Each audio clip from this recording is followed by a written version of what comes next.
God bless. This is Pastor Stephen J. of Faithworks Church, and this is your afternoon nugget. We did not come live this morning, but I always feel obligated that I got to drop a nugget, just something to encourage you, and just to say thank you to all of those that support and watch me.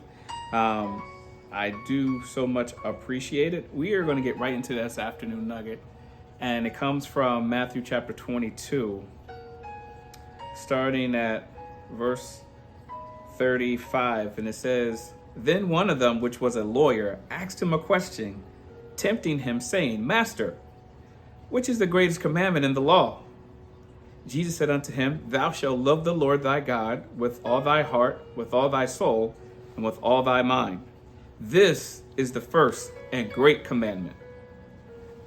And the second is like unto this." I love this part. "The second is like unto this, Thou shalt love thy neighbor as thyself. Of these two commandments hang all the law and the prophets." Which is the greatest commandment? To love the Lord God with all your heart and all your mind and all your soul. In order to love God with all your heart and all your mind and all your soul, that means I have to come with everything to God, withholding nothing. I have to give him everything. So if I'm coming with an expectation, I cannot come with an expectation to receive if I'm not going to give my 100% effort, if I'm not going to give God my 100% all. And a lot of times, I don't know if you can see this round circle right here. This encompasses me and everything, but a lot of times we want to give God like 1/3 of the issue. We want to give God sometimes half of the issue. We want to give him sometimes 3/4 of an issue, but rarely do we want to give him everything. And he's saying, love the God with all your heart, all your mind, and all your soul. That means I have to come and I have to give him everything. I saw this, and I did a screenshot, and it basically says, engaging with God in a complete, wholehearted way, encompassing emotion, intellect, and will. That means I got to drop the machismo. I got to drop my pride. I got to drop my anger. I got to drop everything if I'm looking for an expectation to receive, to love the Lord with all your heart, all your mind, and all your soul. The Bible, Jesus says this, that when we come after God, we must know that he is, and that he is a rewarder. No, I'm sorry, let me correct it. It says we must believe that he is. Who is he? God. Who is he? Christ. And that he is a rewarder of them that diligently seek him. I can't seek after him and just give up after a moment. Well, I looked and he wasn't there. I mean, it was Job that says, I looked to my right and he is not there, to my left, and I could not perceive him. But if I'm going to come to God, I got to come to God with my everything. And I'm not talking about materialistic things like homes and cars and financial and businesses or anything like that. That's all good. That's all fine and dandy. But to those that are looking for something that's genuine, to those that's looking for something that's unique, to those that is looking for something, and that thing that I call difference, to those that are looking for something, that peace that surpasses all understanding, those that are looking for that thing that is just, I'm looking for hope. I'm looking for something that's not fake, or I'm not looking for something that's not authentic. I'm looking for something that's literally real. And the only way I can do it is when I come in contact with Jesus. To love the Lord your God with all your heart and all your mind and all your soul, withholding nothing. So God, it requires me to trust you. It requires me to trust you that if I give you my everything, if I give you my struggles, if I give you my hate, if I give you my anger, if I give you my anxieties, if I give you my fears, if I give you my doubts, if I give you everything that has been weighing me down, if I give you everything that's been keeping me up at night, if I give you everything, all my worries, if I give you everything, withholding nothing, that means I'm going to trust you. But here's the thing, and Jesus says, the second is like unto the first. To love your neighbor as yourself. You won't find too many people that hate themselves. You do find people who abuse themselves mentally, physically, spiritually, with drugs and through whatever, but that's through the trick and manipulation of the enemy. But to love your neighbor as yourself. Oh man, I wish I had a mirror, because I can use this as a mirror a little bit, but I can see my reflection. The light is a little bit bright, but I can see myself in the mirror. To love your neighbor as yourself. I'm talking to you right here. Matter of fact, let's see. Stupid sometimes. Right there. There's a mirror right there. There's me right there. There's you right there. Facebook and YouTube.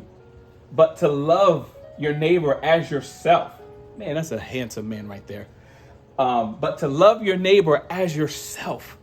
Jesus says this is like unto the first. In other words, in order for me to love my neighbor as myself, I must see my neighbor as myself. I must see my neighbor as me. Not as a Democrat, not as a Republican, not as black, not as white, not as their nationality or culture. I must see them as children of God. I must see them as Christ saw them. How Christ saw the woman at the well, in spite her inconspicuous ways. He saw past of all the men that she'd been with. He saw past Peter's potential to blow up and just go off on the deep end. He saw past Thomas's doubting. He saw past my faults, and he saw my needs. He saw past the man that was living among the graves. Love your neighbor as yourself. And it says, verse number 40 says, on these two commandments hang all the law and the prophets. From the law through the prophets up until now, this was the foundation. This was the core. To love God first with everything, withholding nothing. And to love your neighbor as yourself. Treat them how you want to be treated. This so explains why Jesus says, love one another as I have loved you. And by this will be the identifying factor that connects you to me. That when they see me, they see you. You'll be looking in the mirror because you'll be seeing me and treating everyone the same. And you've always heard me talk about the story how I was treated a different way because of the color of my skin, and because how that made me feel. I never wanted to treat anyone any different. What did it hurt? Yeah. Was I angry? Yeah. But I never wanted anyone to feel the way that I felt. So I've always tried my best to approach people with an open-minded, and being very cordial and being very friendly. Love your neighbor as yourself. The second is like unto it. In other words, just as I come to God withholding nothing, guess what? I have to come with my neighbor withholding nothing, being genuine, being real, showing the love of Jesus Christ. That is the afternoon nugget. To love your neighbor as yourself. And if I love my neighbor as myself, number one is already taken care of it. This is where we get tripped up. This is where we get hemmed up. Is when I can't love my neighbor as myself. That dude crazy because he's gay. That dude crazy because he's white. That dude's crazy because he's black. That dude crazy because he's MAGA. That dude's crazy because he's a Democrat. That dude's crazy because he's this. That dude's crazy because they're that. All these things that we allow to get in our way to build dams. Matter of fact, we were in St. Simon's Island this past weekend, celebrating Yvette Coleman's birthday weekend. She'll be turning 55 on tomorrow, guys. 57 years old. 3 years from 60. I can't believe that. And she's still so fine. But her birthday is tomorrow, so happy birthday, Yvette. I love you. But we were in St. Simon's Island, and there's this place called Avenue of the Oaks. And there's all these oak trees that they built down this road. It's really neat to see. But when you read about the history, how they built like interlocks and I don't know if you want to call them dams, or thoroughways for the water to flow through this area.